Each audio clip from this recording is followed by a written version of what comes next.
विहंगा भाऊजी, तुम्हाला जरा विचित्र वाटत असेल ना की मी तुम्हाला असं फोन करून मला भेटायला आहे असं म्हणाले. विचित्र नाही, पण आय एम जस्ट क्युरियस. मी थेट मुद्द्यावरच येते. मला जे बोलायचंय ते प्रियाबद्दल आहे. हे बघ नेत्रा, तू जर मला हे सांगायचा प्रयत्न करत असेल की प्रिया कशी बरोबर आहे, then sorry, I am not interested at all. Vihanga भाऊजी,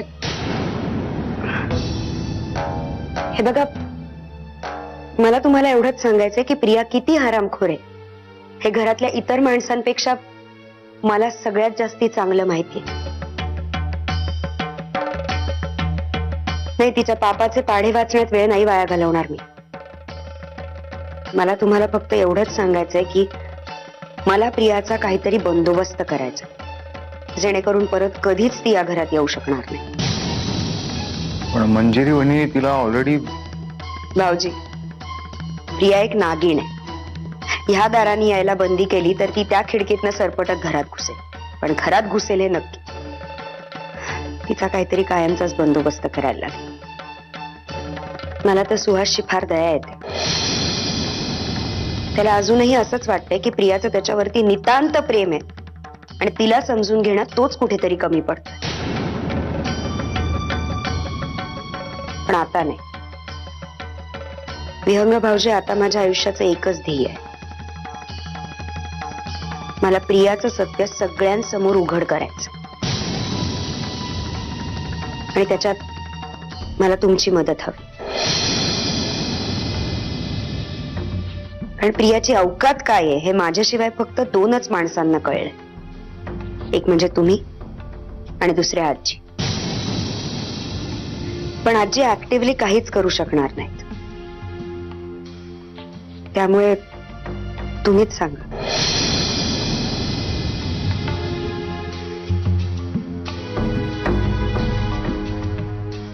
विचार करावा लागेल. नागिण तर ठेचायचीच आहे आपल्याला,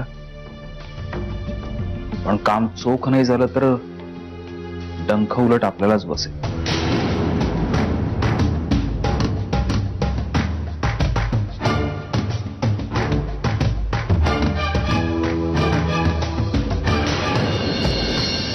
तो सत्यजित मुधोळकर म्हणजे पृथ्वीचा जावई, तो आला होता तुझ्याकडे त्याची केस घ्यावीस म्हणून.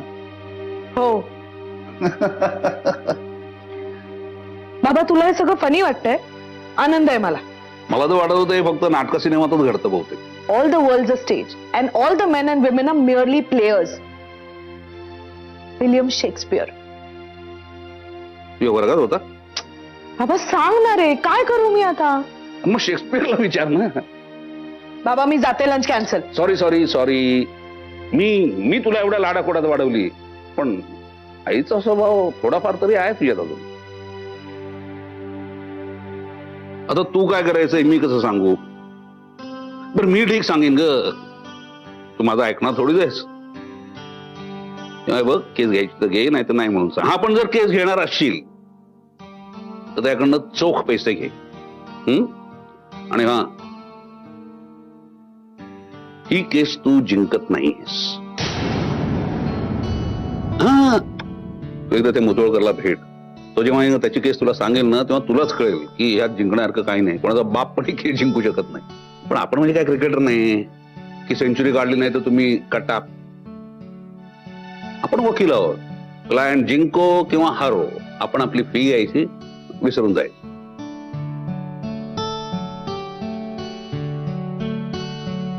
ही केस इतकी सोपी आहे म्हणत असशील तर आपण अंडर टेबल सेटिंग करू. बोल, किती लाच घेणार?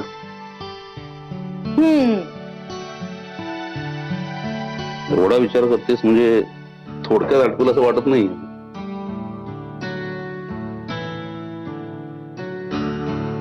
तुला जी रोज सकाळी चहात साखर मिळते ना बाबा, उद्यापासून ती पण बंद. याला काय अर्थ नाही करत. अगं बघ, मी जस्ट बॉल टाकून बघितला. अगं ह्या केससाठी सेटिंग बिटिंगची गरज नाहीये. हे म्हणजे कसं होईल, उंदराला मारण्यासाठी तो घेऊन जाणार काय? So miss advocate miss Kiran, very soon we are going to meet in the court, कदाचित. कदाचितच. कारण मी जेव्हा त्या सत्यजित मुधोळकरला हे सांगेन की मी तुझी मुलगी आहे, तेव्हा तू माझ्या हातनं ही केस काढूनच घेईल. Can't say. अबा don't laugh. Come on, baby, let's go and have a lunch. Come, come, come.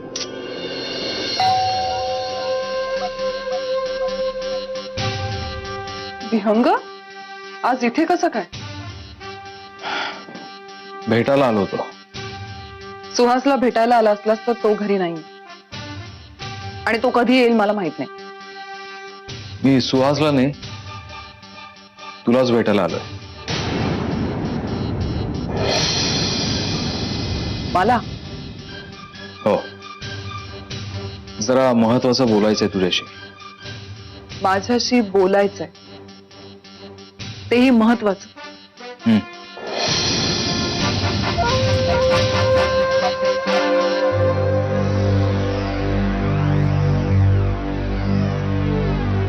Satyajit माझा खूप जीवाभावाचा मित्र आहे आणि तो सध्या कुठल्या परिस्थितीतून जातोय हे तुला माहिती आहे. त्याचे हाल बघवत नाहीत मला. हो, मला जाणीव आहे या सगळ्याची. मंजिरी वहिनी शुभ्रासह त्याला सोडून गेल्यात आणि आता त्या परत येतील याची शक्यताच कमी आहे. अशात त्याला आधाराची गरज आहे. आता त्याच्या आयुष्याची वाताहत होईल. पण यात मी काय करू शकते? प्रियाबाई, मला चांगलं माहितीये की तू त्याला नीट समजावशील, त्याला आधार देशील. विहंग, तू विसरतो.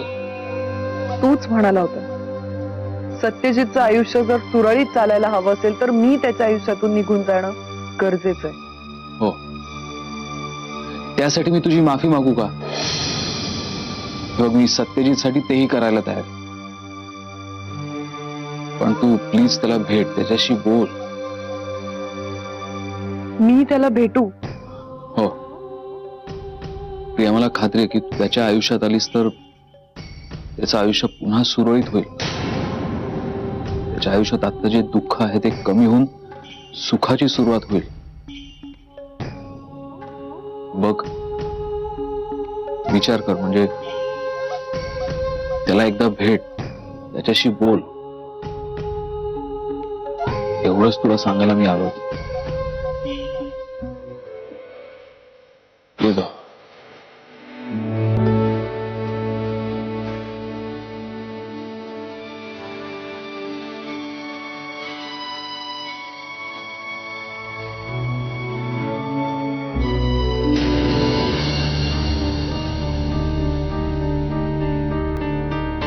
मिस्टर मुधोळकर, माझ्याकडे खूप प्लॅन्स येतात डिवोर्ससाठी किंवा ज्युडिशियल सेपरेशनसाठी. मोस्टली बायका, म्हणजे पुरुषही येतात, पण जो कोणी येतो ना तो फक्त हेच सांगतो की माझ्या जोडीदाराच्या कशा चुका आहेत, त्याच्या चुकीच्या वागण्यामुळे कसा आमचा संसार मोडलाय. इथं येऊन इतक्या खरेपणाने, इतक्या ट्रान्सपरंटली स्वतःच्या चुका मान्य करणारे तुम्ही पहिलेच आहात. खोटं बोलण्याची खूप मोठी किंमत चुकवली मी ऑलरेडी. तुम्हाला दोघांनाही डिवोर्स हवाय, त्यामुळे आय डोंट थिंक की काही प्रॉब्लेम येईल.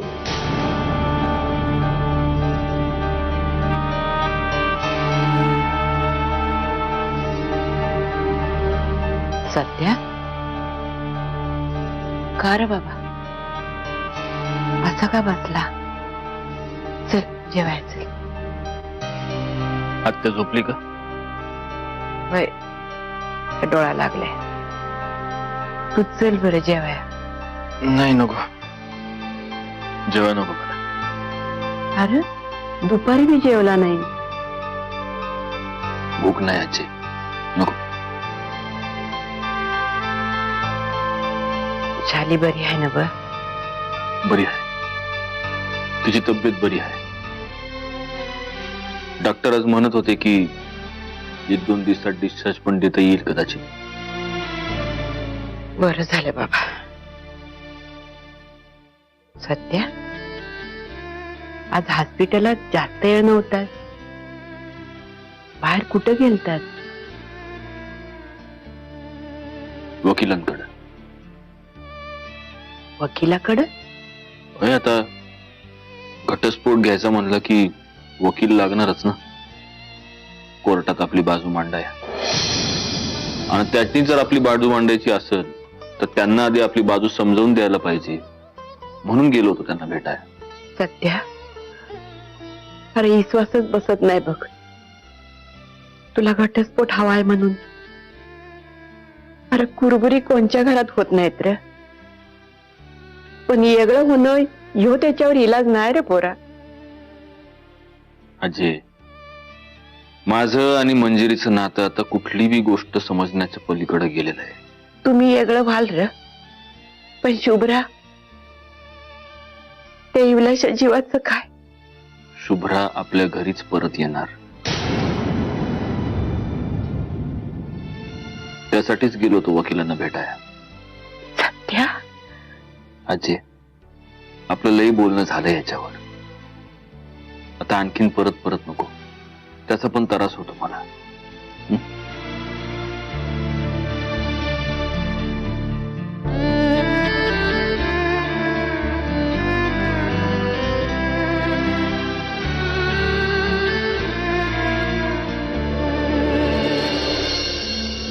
सत्यजितच्या आयुष्यात मी परत यायला हवं हे तू मला सांगतोस विहंग? वा, अचानक तुझ्या बुद्धीत हा प्रकाश कुठून पडला? मी तर तुला फक्त मूर्ख समजत होते. पण तू तर महामूर्ख निघाला. तुझी नौटंकी मला समजणार नाही हे तुला वाटणं हीच तुझ्या मूर्खपणाची पावती आहे.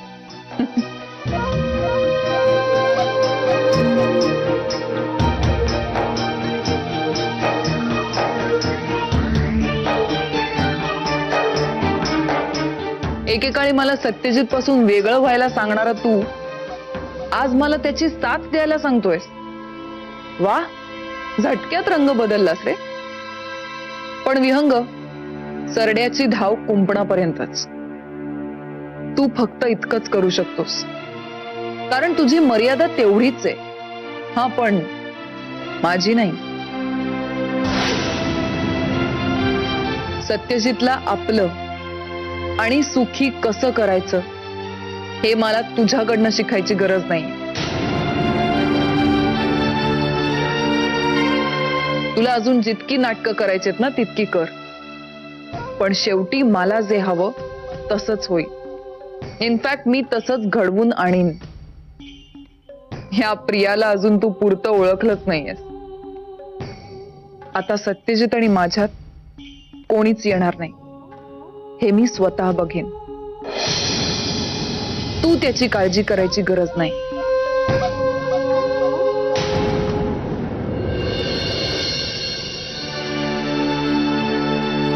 हे काय, चहा नाही घेतलास अजून? थंड झाला असेल, गरम करून आणते ते.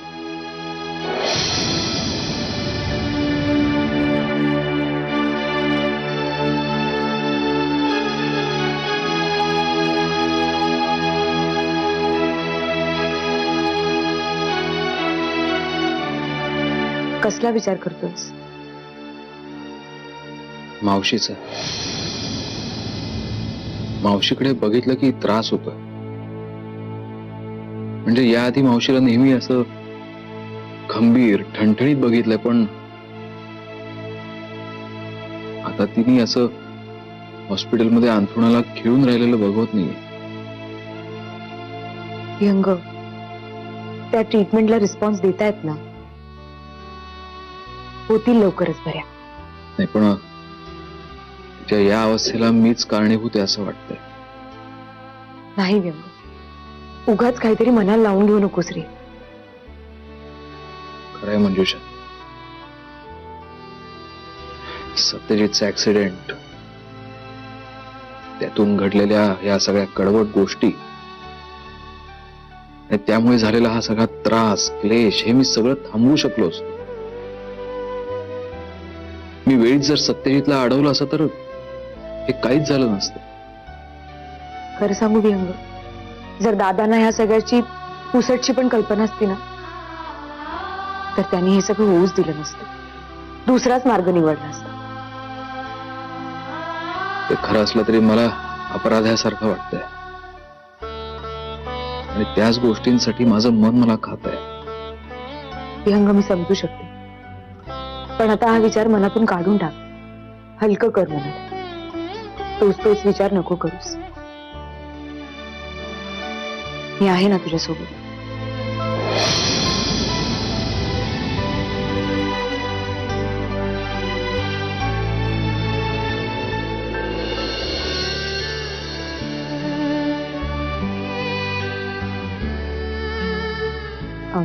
मी चहा गरम करून आणते.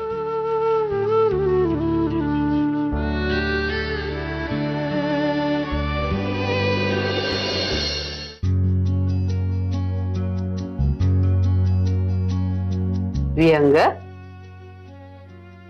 बघती आम्या, लक्षात येतोय माझ्या.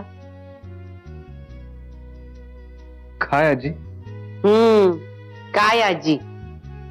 मुडद्या घरला येतो, गौऱ्याला भेटतो, मंजुषाशी बोलतो आणि बाहेरच्या बाहेर निघून जातो. आजी नजरेमोर नगोशी झाली वय रे? नाही तसं नाही आजी. तसं नाही काय? तसं नाही, तसंच हाय. आजी खर तर तुझ्या समोर याची लाज वाटत होती. म्हणजे तू माझ्यावर चिडली असशील कारण मी सत्यजितला त्याच्या अपघात नाटकात मदत केली. आणि चिडले तर मी हाच, पण तू असा न भेटता न बोलता गेला तर अजून चिडन एवढं कळत नाही तुला? आजी मी मित्र आहेस त्याचा. मित्रानं नुसतं होला हो करायचं नसतं या. मित्र जर खड्ड्यात पडत असेल ना तर त्याचं कान उपटायचं काम बी त्यानंच करायचं. अशा वेळी कडू बोलून वाईटपणा घ्यावा लागला तरी बी घ्यावा. कळतंय आजी, आणि हे खरं तर तेव्हाही कळत होतं, पण या प्लॅनमुळे जे काही साध्य होणार होतं त्याची भुरळ पडली मला. आणि कल्पनाही नव्हती की हे सगळं वहिनीनं आधीच कोणीतरी. असो, झालं ते झालं. आता त्याचा विचार करण्यात काय बी अर्थ नाही बघ. पण यापुढे काळजी घे बाळा. शाली ऍडमिट झाल्या तर न सत्य आतनं खूप हादरलाय बघ. शालीवर त्याचा किती जीव आहे हे तुला सांगाय ना ग. अशा वेळेला डोसकं काम करेन असं होते बघ. त्या डोसक्यावर कर्जाचा बोजा आहे. तू त्याच्या पाठीशी उभा राहा बाबा. इकडं तिकडं धावपळ करता करता त्या लेकराच्या जीवाची कुतरवड होते नुसती. त्याची काळजी तू करू नकोस आजी. खरं तर हा जो काही कर्जाचा बोजा आहे आमच्या डोक्यावर तो माझ्याच मूर्खपणामुळे झालाय. त्यामुळे आता आमचा हा बिझनेस सांभाळायची माझी जबाबदारी आहे. पण त्याच्याबरोबर स्वतःची बी काळजी घे. एकटा राहतोय, हेळसाण करू नको जीवाची. हा, दारू काम चालू आहे का अजून? कमी आहे. आय मीन खूप कमी आहे. यत्न करायचीच असतील नव तर सुखाच्या टायमाला करावी. दुःखाच्या टायमाला यत्न वद वाढीव द्या. हो, मी लक्षात ठेवीन. पर मी येतो.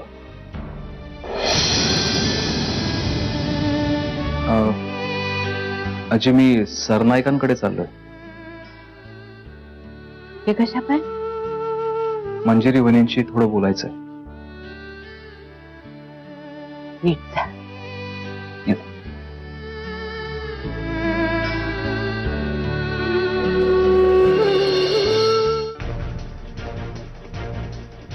सत्यजित, रिया, तू इथे कशी? मावशीला बघायला आले होते कोल्हापुरात.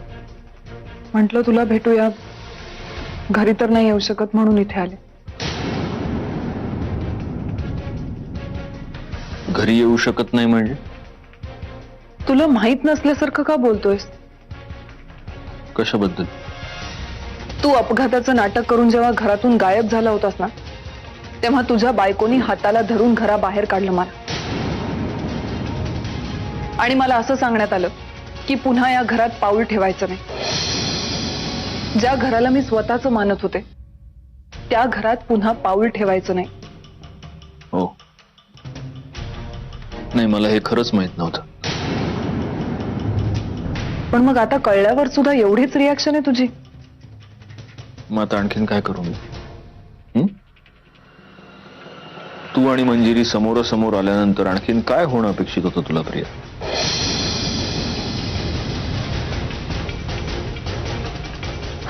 आणि तर आता राहिला प्रश्न तुझ्या घरी येण्याचा, तर ज्या मंजिरीनं तुला घराबाहेर काढलं ती मंजिरीच आता त्या घरात परत येण्याच्या सगळ्या शक्यता संपलेल्या आहेत.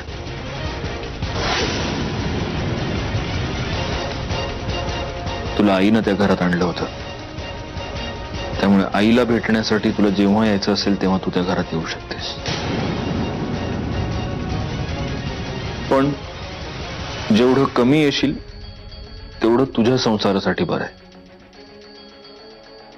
सगळं करून सावरून संतपदाला पोचलायस ना तू आता? इथे शांतपणे बसून उपदेश देतोय. तुला खरंच असं वाटत असेल प्रिया, तर आपल्यात बोलण्यासारखं खरंच काही नाही. तू जाऊ शकतेस.